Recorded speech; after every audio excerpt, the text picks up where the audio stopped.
नमस्कार. मृणाल कुकिंग चॅनलमध्ये आपल्या सर्वांचं हार्दिक स्वागत.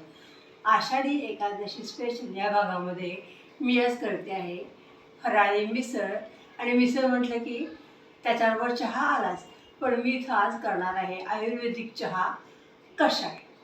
आपण मोठमोठ्या हॉटेल्समध्ये स्वीट मार्ट्समध्ये गेल्यावर आपल्याला फराळी मिसळ मिळेल अशी पाटी दिसते आणि आपलं कुतूहल वाटतं की याच्यात काय काय घातलेलं असतं. तर तेच कुतूहल तुमचं कमी करण्यासाठी मी फराळी मिसळ दाखवते आहे.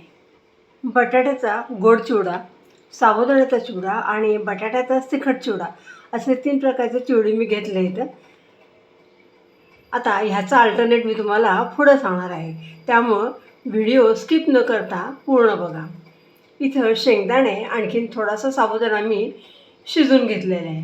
चवीपुरतं मीठ, एक बटाटा मी उकडून घेतलेला आहे, थोडंसं लाल तिखट, गूळ, आमसुलं, तुम्ही इथं चिंचेचा कोळ पण वापरू शकता, जिरं, हिरवी मिरची बारीक कट केली आहे आणि कोथिंबीर. हे एक वाटी मी शेंगदाण्याचं कूट करून घेतलेले आहे. शेंगदाणे मी सालासकट घेतलेले आहेत, त्यामुळं ह्याचा रंग थोडासा वेगळा आलेला आहे. तुम्हाला एकदम पांढरे पाहिजे असेल तर तुम्ही शेंगदाण्याची सालं काढून घ्या. यात थोडंसं ओलं खोबरं घालून घेते, थोडंसं लाल तिखट घातलेलं आहे. यात 2 वाट्या मी पाणी घालून घेते, सगळं एकजीव करून घेते. आपलं मिश्रण एकजीव झालेलं आहे. गॅस चालू केलेला आहे, कढई तापत ठेवली आणि त्याच्यामध्ये 2 छोटे चमचे साजूक तूप घातले. तूप गरम झालेले, जिरं घातले, जिरं फुलले, मिरची घालून घेते. तूप, जिरे आणि मिरची यांचा खमंग वास सुटलेला आहे. मी याच्यामध्ये आपलं मिक्सरमधलं मिश्रण घालून घेतलेलं आहे. मिक्सर गरम पाण्याने धुवून घेतलं आहे आणि ते पाणी मी याच्यामध्ये घालते आहे. शेंगदाणे आणि साबुदाणा थोडासा मी शिजवून घेतला होता, ते घातलेले. 4 आमसुलं घातलेत. याच्याऐवजी तुम्ही चिंचेचा कोळ घालू शकता. चिंचेच्या कोळाने आमटीला रंग जरा परत थोडासा लालसर किंवा काळा येतो, म्हणून मी आमसुलं घातलेली. चवीपुरता गूळ, मीठ घालून घेते आहे.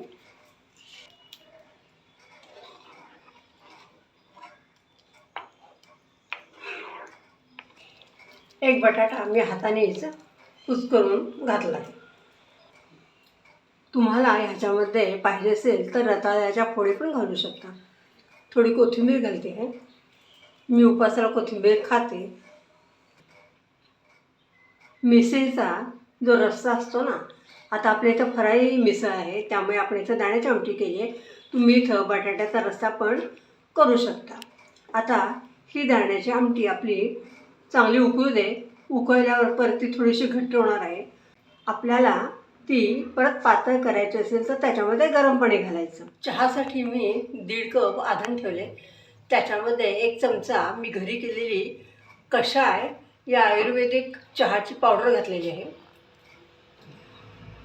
गूळ घालून घेतलेले याच्यामध्ये लिंबाच्या आकारा एवढा. आपल्याला पाहिजे तेवढं याच्यामध्ये गरम दूध घालायचं आहे, कारण आपण याच्यामध्ये गूळ घातला आहे. आता हा आपला चहा उकळेल तोपर्यंत मी मिसळचं प्लेटिंग करून घेते. मिसळचं प्लेटिंग मी 2 प्रकारे करणार आहे. एक म्हणजे आधी खाली आपल्याला हा मिसळीचा रस्सा, कट म्हणजे दाण्याची आमटी घालायची, आपल्याला जेवढी पाहिजे तेवढी घालायची आहे. आणि ह्याच्यामध्ये हे मिक्स्ड जे फरसाण आहे ना, म्हणजे चिवडे, ते घालायचे आहे. तुम्हाला कुठलं कसं पण जास्त पाहिजे कमी पाहिजे तुम्ही ठरवू शकता. थोडीशी कोथिंबीर. दुसरा प्रकार म्हणजे थोडंसं हे चिवडे, फराळी चिवडे घालायचे. त्याच्यावर ही दाण्याची आमटी म्हणजे रस्सा घालायचा. असं थोडं थोडं लेअरिंग करत जायचं.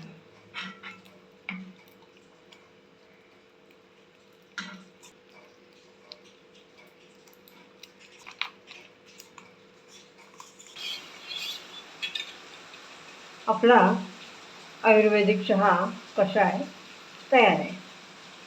बाहेर कसा मुसळधार पाऊस पडतोय बघा. आणि आता फराळी मिसळीचा आणखी कषायचा मी आस्वाद घेणार आहे. तुम्ही पण हा अनुभव चुकवू नका. हे कषाय हा व्हिडिओ तुम्हाला कसा वाटला, आवडल्यास लाईक, शेअर, सबस्क्राईब करा. तुमचे अभिप्राय कळवा. मी इथं फराळी चिवडे विकत आणले आहेत, परंतु त्या दिवशी उपवासाच्या दिवशी आपल्या घरी साबुदाण्याची खिचडी, वरईचे तांदूळ, दाण्याची आमटी असे बरेच पदार्थ, हे चिवडे पण आपल्या घरी असतात. त्यामुळं तेच तेच खायला नको आणि दुसऱ्या दिवशी उरायला नको, म्हणून दुपारच्या खाण्याला किंवा रात्रीच्या फराळाला हे सगळे पदार्थ एकत्र करावेत आणि त्याच्यावर दाण्याची आमटी घालून मस्तपैकी फराळी मिसळीचा आस्वाद घ्यायचा.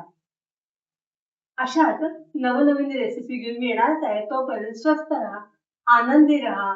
मी आता फराळी मिसळ आणि कषाय याचा आस्वाद घ्यायला जाणार आहे. धन्यवाद. Bye bye.